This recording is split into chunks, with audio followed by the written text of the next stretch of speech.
We've got felt hats. Looks like there's a pair of mittens back there. Bottle holder. What do you think she's making right now? Making a felted hat. You think it'll look like this hat? That hat? Or that hat? That one? You think that's what it's going to be? Actually, it's going to look more like that light green one. See how it has that flat top on it? I'm going to work that down into a little mold. More like a fedora.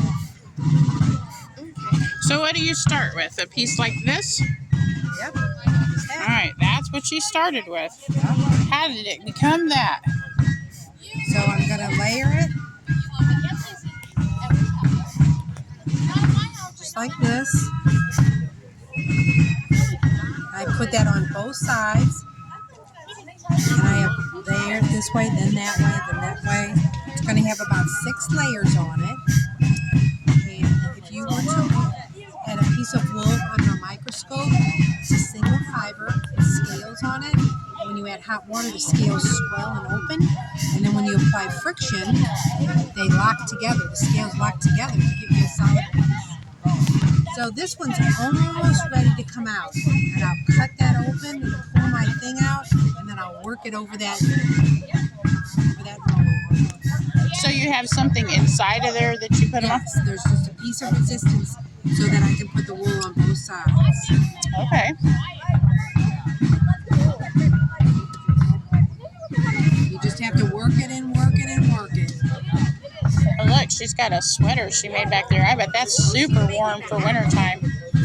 Don't touch them. They're very... Yeah, don't touch them.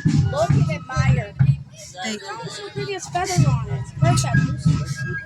Now, what kind of care do you have to give this after you get one? This is like lamb? Care. Oh, care. Well, it depends on how you actually finish them.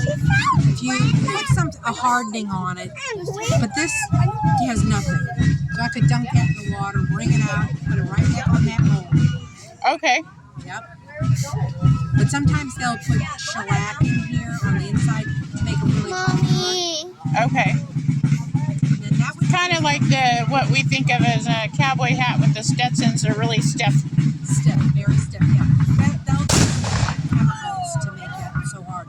But actually the process is the same way. I actually went to a Stetson factory, and they pull the roving off just like this, and they put it on a mold. It goes round and round, and a thing comes down with hot water and soap, and it comes out like that. Okay. They make it hard. Okay.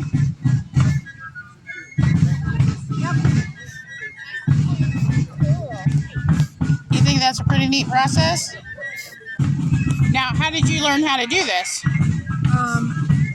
I don't know. We raise sheep, and so we just dove in and figured out how to spin it, weave it, and knit it. Is there a certain kind of sheep that's better than others? Well, you need to have a wool sheep. So there's neat sheep and wool sheep. And it really depends on your end product. So sheep with a very tiny crimp is going to be a lot harder than one that's hairier with a big, it's going to be a little hairier. I don't have a good example. I used to have a really hairy one to show people how that goes. But like an Angora is going to be more silky and hairy than... It won't. You would have to... And my mom has this beautiful thing felted, and we didn't bring it. But you'd have to mix that with wool, and it's going to be a very drapey bow. But it'll be furry, just like you would expect, that kind of thing. But yeah, you can use it. So how many hours does it take you to get this from a piece of raw wool? Okay, so I started this morning, and this is almost ready to come off. But if you use really hot water, and if I were at home, I would have it between 2 pieces of bubble wrap.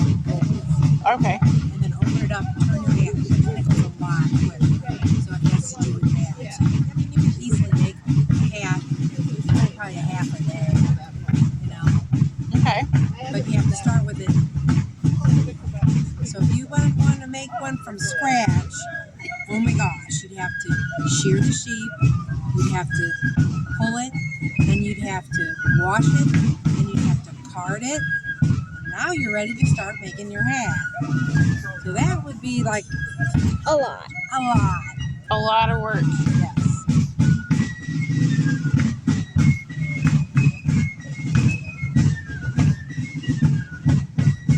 Now, do you have to add soap to your water? That's only just so you can run your hand across the wool without tearing up, because it just